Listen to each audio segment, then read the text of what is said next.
It's mid-April now, the weather's finally cooperating, so let's run a fast mile.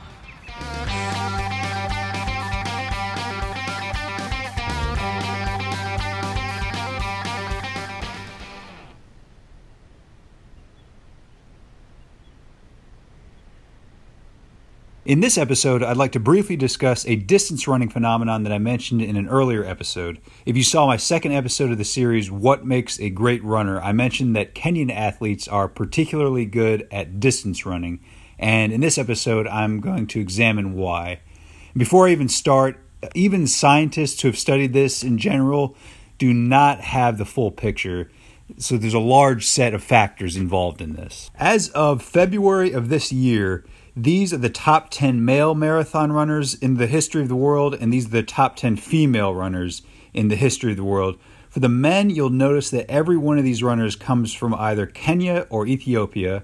For women, there's a little bit more variety, but you'll still notice that there's a disproportionate number of Kenyans and Ethiopians on this list. Eritrean athletes are also very elite runners.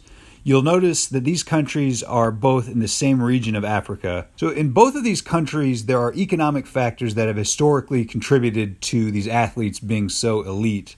And in many parts of both Kenya and Ethiopia, there's not a great deal of transportation, either public or private. So there's just not many vehicles around. And a lot of school transportation is simply done by foot. So from an early age, children are running to and from school each day, and this could be 2, 3, 4 miles each way. And if you do this from an early age, it does a good job at building dense capillary networks within the runner's legs.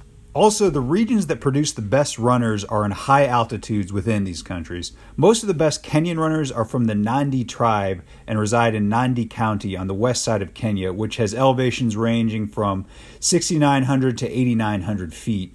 Training at these altitudes puts the runner in a state of mild hypoxia, which basically means that their blood is hungry for oxygen. This prompts the body to produce more red blood cells, and it creates the same effect as blood doping, but in a perfectly legal way for competition purposes. And also, if you look at the NCAA cross-country schools in the USA, you'll notice that for both men and women, the top 2 schools are not very large schools that typically dominate sports, but they are schools at high altitudes that are very great at distance running. There are several other factors that might contribute to the Nandi people being so good at distance running, including their diet and the way their legs have evolved. They have very thin calves, meaning they are not carrying as much weight, and they're dispersing heat faster than a thick-calved person like myself. So these are just a couple of the factors. There are likely more. If you're interested, I encourage you to look into Kenyan distance running a bit more. There are a couple of useful links to articles and videos in the description.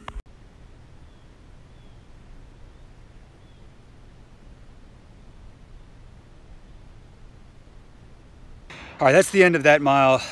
The improvements I've been making have been slow, there's no doubt about it, but I have been making improvements, and that was an important barrier. That was the first sub 540 mile I've run on camera, so that's something cut roughly 7 or 8 seconds off of my last mile when I raced against Kyle, and I'm starting to employ some of the strategies and training techniques that Coach Schmuck told me about in my interview with him.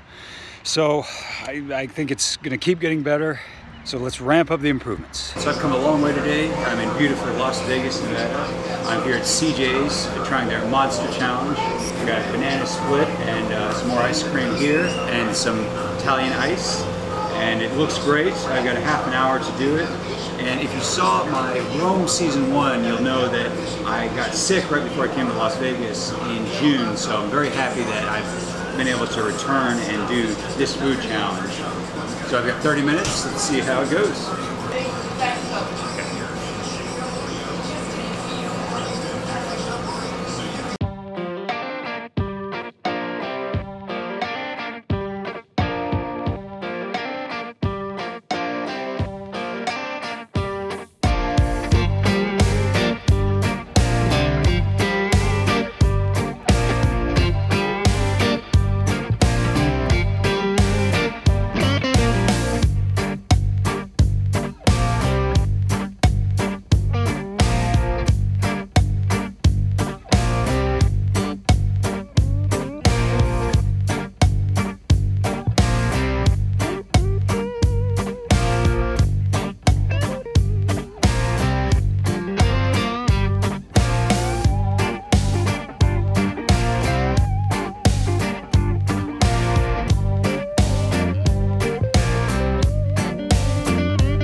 That was some good stuff.